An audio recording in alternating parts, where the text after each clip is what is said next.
Hello friends! Today we're going to be doing some spring begonia repotting. A couple months back I chopped up all of my begonias to reset them completely, and I've started them over from these top cuttings or prunings and started them over in water, and holy cow are they ready to be pot up. They are begging for it at this point, and I figured I would go through and repot them with you, as well as some others. I have some ideas on what I want to do with my little baby begonia props here, and we can do it all together and have a fun, chill repot time. Before we get into that though, I want to say if you're new here and you don't know me already, hi, my name is Emma and I make houseplanty content all over the internet. So if you want to follow along with my houseplanty journey and maybe learn something along the way, stick around, watch some more of my videos, and subscribe to my channel. If you're not new here, welcome back. I really appreciate you returning. Now let's get into these repots because it's time. I've just been not procrastinating on this. I've been waiting until they've been very nicely rooted, but it's time now and I'm ready to have these back as like full-blown plants again. So I guess we can start off with the Begonia Sinbad here, which had gotten quite scraggly, to be honest. It was not looking its best at the end of last year. I kind of neglected it a little bit and it got a bit leggy, and so starting it over from propagations was probably the best thing I could have done to it. And since it's been propagating under grow light, it has given me some quite bright growth, some pink growth, as well as loads and loads of blooms. I can't believe how much it has bloomed. This is my most prolific blooming begonia. But fun fact about Sinbads is I'm pretty sure, oh that's heavy, I've just refilled my pond box. I'm pretty sure they are only the male flowers, so they cannot be self-pollinated. So if you're trying to pollinate begonia plants, you can't do it with the Sinbad. It's just not possible. I'm going to be potting all of these into semi-hydro substrate because that is my favorite for them. I find they are quite thirsty, and so it's the only way I have found to like actually give them the water needs, like provide for them in that way. But oh my goodness, look at all of those roots. So many. Oh. And I could worry about untangling this, but you know, I'm just gonna go straight in. Actually, I think I put too much semi-hydro to start. I forgot I like took a bunch of the bottom leaves off of these so I could pot them deeper in the future, like that. And they should be fine. So the reason I did this with my begonias is because for the most part, they were getting decently big, especially things like my Corallina, Lucerna. That thing got freaking massive. And that's like without any grow light, without any extra special care. The only thing I've done for them is keep them in semi-hydro. And that has been enough to make sure that they are growing actually really, really well for me. They kind of just grew too fast, which yes, is a great problem to have. I'd rather my begonias be growing too fast than too slow. It's always better to have some nice growth. I'd rather that than the other way around. But they were just getting to be a little bit too much, and I couldn't find the right places for them to exist and grow well, and so I made the executive decision to chop them all back. Also, a lot of the plants didn't have very many stems in them. They maybe had like 2 or 3. And I much prefer my begonias when they're like super duper full and lush. And so chopping them up gave me the opportunity to give them a fresh start with like more cuttings in there, and so they can be fuller plants going forward. Look at that. Oh, I hope it stays this full. I also now need to figure out where the heck I'm gonna put all of these things because they are big. I think I'm gonna do this one next. This is the Begonia Sophie Cecile, and I honestly think it's getting a little bit too much light where it's at. You can see the leaves are going a little bit bleached in there. They're not quite as dark as I would want them to. This is a lovely, beautiful, dark goth plant. Oh my gosh, look at those roots. Oh my gosh, I love these. This is like a really, oh, sorry. Just splashed myself in the face.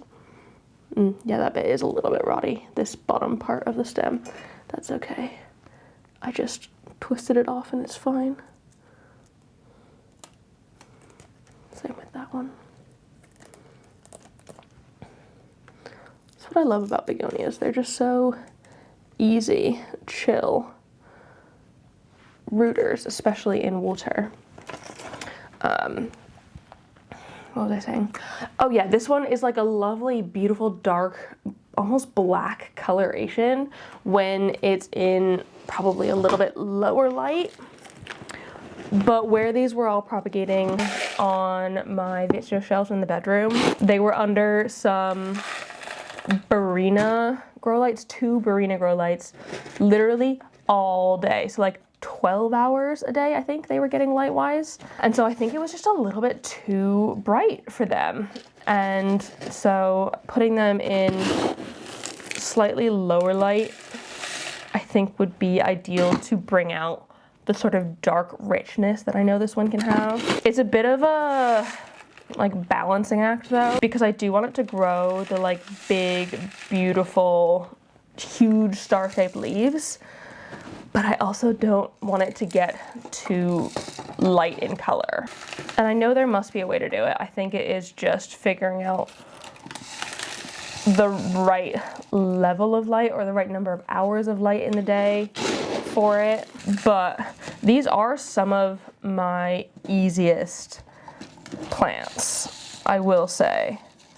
They are just so unfussy. Once I've figured out the trick of putting them into semi-hydro and like making sure that they had water enough all the time, they've just been exploding in growth, and it's meant that I've been able to really hone my collection.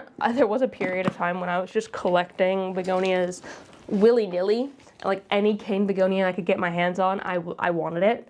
And while that was fun, I don't think that is a sustainable way to grow my collection, because there's definitely ones that I realized I liked more or less, and ones that like didn't necessarily work out. But I think I've curated my collection down now to just the ones that I'm like really, really obsessed with, and this is definitely one of them. Oh my goodness, so cool. At the end of this repot as well, I'll show you where I'm putting all of these, because I feel like that's a good indicator of how I think they grow best. Oh my gosh, this one.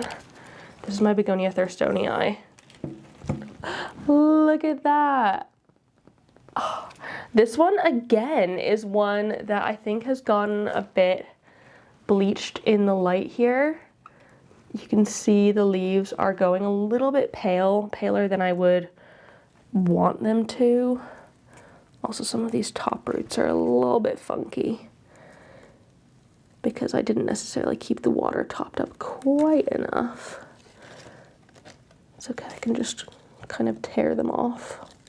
Again, I just really don't feel like separating these out. They've just kind of tangled themselves all together, and so I don't think it's worth the sort of stress it might put on the plant, given I have just gone through and literally ripped some roots off intentionally. So maybe me ripping them apart wouldn't be the end of the world. I just know these roots are dead and they're not gonna grow. But I love that you can just start begonias over quite easily. I feel like that is really useful in planting. It's not something that you can do with every single different type of plant, and like propagating them in water, oh my gosh, it's so easy. And I love being able to keep an eye on the roots. Like, I know it's not the best propagation medium in the world. Obviously, they aren't getting nutrients in the water unless you like put fertilizer in the water, which I do sometimes, occasionally add a little bit of fertilizer in there, but for the most part, I am just sticking them in plain old tap water. I don't even really change it all that often. I just kind of top it up when I notice that it's getting too low, which is not always on time. Hence why some of the roots got a bit rotted because they dried out a little bit too much. And then I went and put more water in, and then the like dry, rotted roots got wet and got all sludgy. They're very tolerant to that. They have very fine roots, but they have a lot of them. And so you're probably gonna have plenty of other roots in there that aren't gonna be as affected negatively. There we go. I think that looks good. I was saying something. Oh yes, I was saying how water propagation isn't necessarily the best for plants. In the end, it's not, especially if you're planning on putting something into soil going forward. Propagating in water isn't necessarily the best. I'm not saying that you can't do it. Do whatever works for you. If it works, then fantastic. But with water propagation, the roots that are growing in them are water roots as opposed to soil roots. Whereas if you propagated in something like sphagnum moss, you'd be getting roots more similar to what the plant would grow in soil. And so it will like handle that transition a little bit better. But because I know I'm putting these things into semi-hydro, which will eventually need more water adjacent roots than soil roots, it doesn't really matter. And the plants seem to be perfectly happy with these transitions. Okay. Oh gosh. This is the big boy. This is my Corallina de Lucerna. And I have so many cuttings in here. So I think I've got like 8 or 9.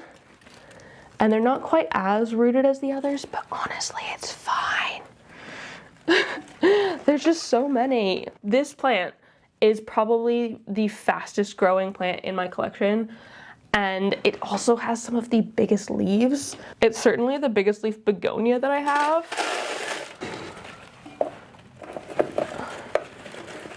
And like, I really don't need it to be this full.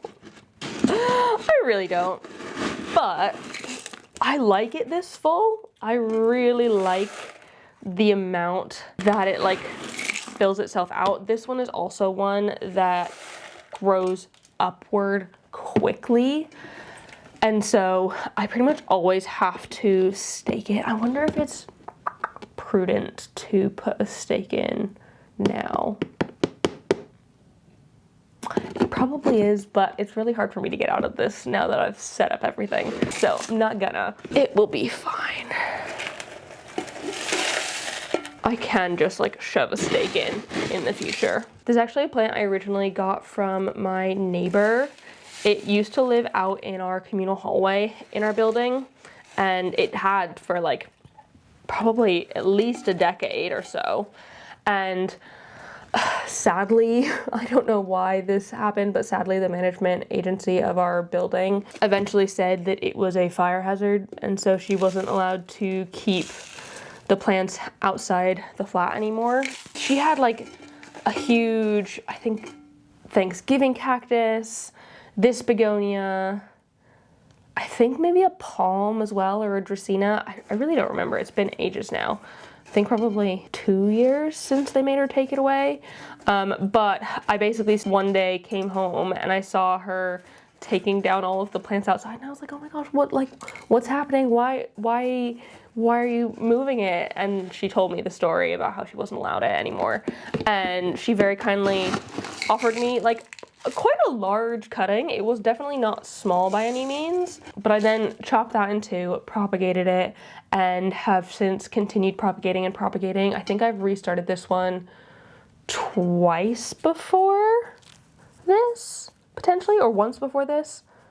At the very least once. And I've gotten to the point now where it's got 1, 2, 3, 4, 5, 6, 7, 8, 9, 10 cuttings in it. So all of that starting from 2, given fairly large, but 2 pieces.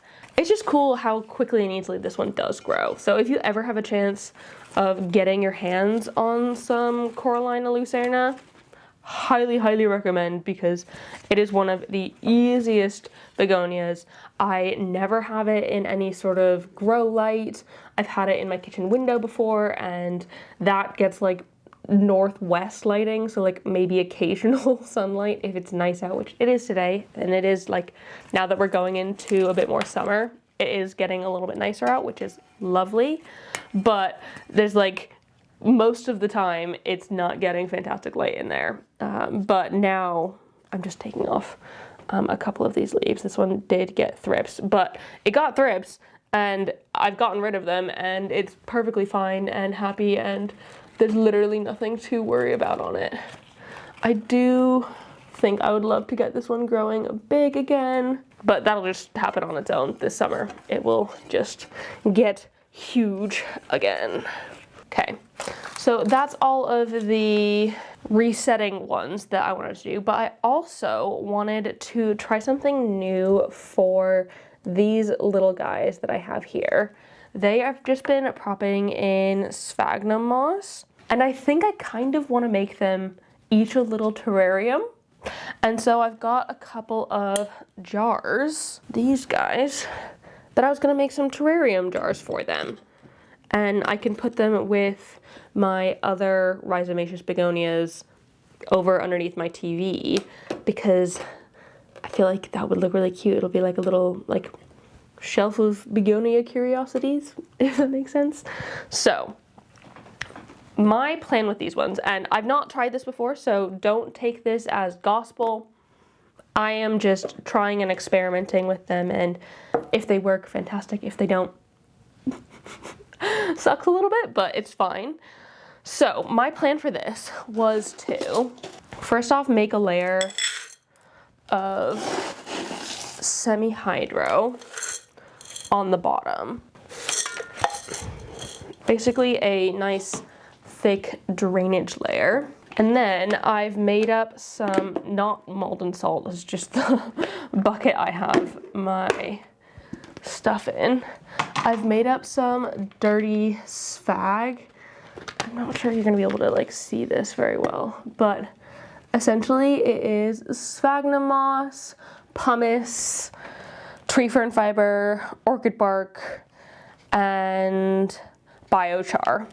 I've made up a mixture of this. This is actually what I have my Philodendron ilsamanii in, just like straight dirty sphagnum, which is kind of crazy, but I've made up some of this, and I thought this could be the substrate for these guys. Oh, it's also got some tree fern fiber in it, because I don't know, I just felt like tree fern fiber might make a nice addition.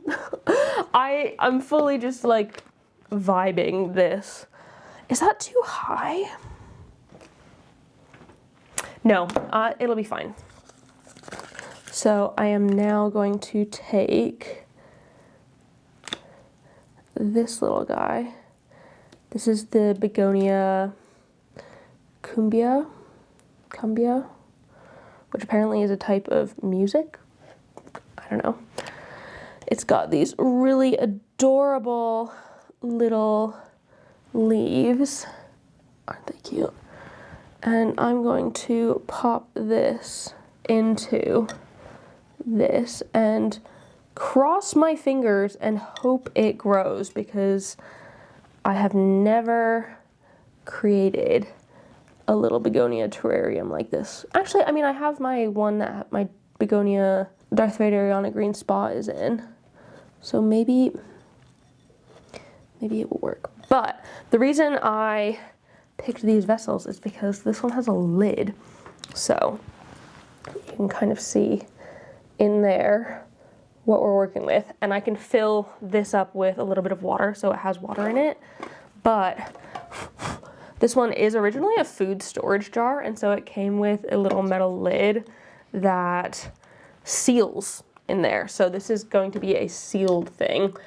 I think I will have to pretty regularly either take the lid off like that or keep it like this entirely, because I don't want it to, I don't think I want it to stay sealed. Maybe I do.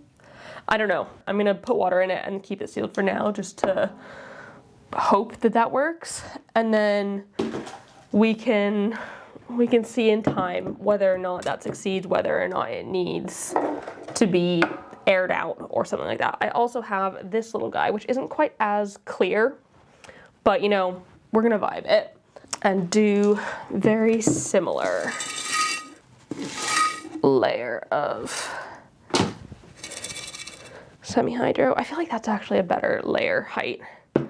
Layer of semi-hydro, layer of dirty sphag,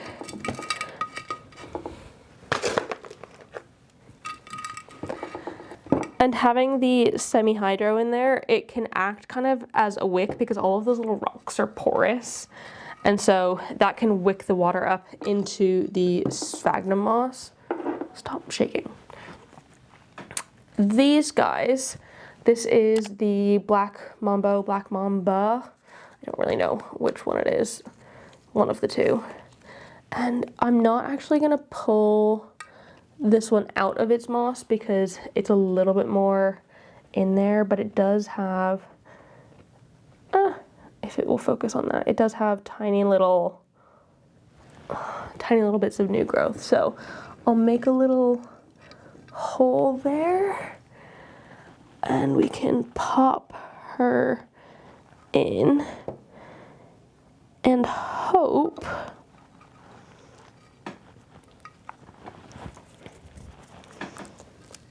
that she likes it. I should probably give these a bit of a wipe on the inside just to make sure that they are nice and like free of debris. It'll look nicer in general.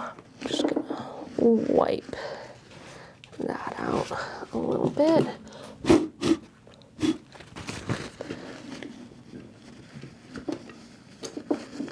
Okay, I'm really happy with these. I hope that they succeed in here. I think they will. I have faith in them, hopefully. But let's go around and put all of these things into their new homes, and I can show you what sort of situation I'm planning to keep each of them in. With the Thurstonii, this might be a little bit weird. I've never actually tried this before, but I was thinking I could put it on this hook in a hanging planter just here. And normally this space is a little bit brighter. For some reason, my grow light up there decides it just doesn't want to work sometimes. And so it doesn't always get the brightest. In the afternoon, this spot gets a good bit of like medium indirect light. No direct light at all because the window is over there and it's like kind of blocked by this wall. But when that grow light's working and on a nice sunny afternoon, it should be fine. And like I said, I've not actually tried a begonia here before, but I have this spot and I want to see if it prefers this sort of slightly darker situation going forward.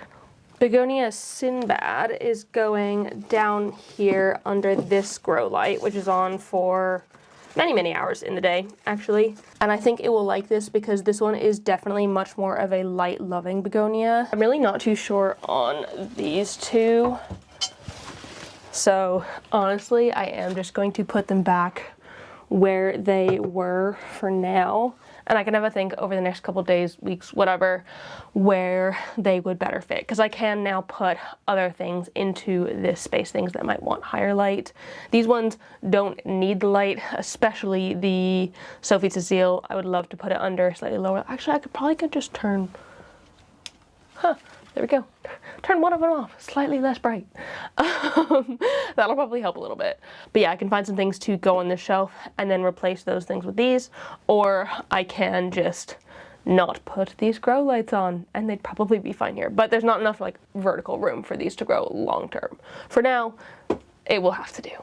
And then finally with these two, I'm actually going to pop them on here on my TV stand because I think that they will do decently here. You can see my other begonias have like survived here, which is kind of all I could ask for. They don't get any grow light, but they do get like nice medium light pretty much all the time. So my little area of begonia curiosities. So there we go. That's it for me today. Thank you so much for hanging out with me while I potted up my begonias.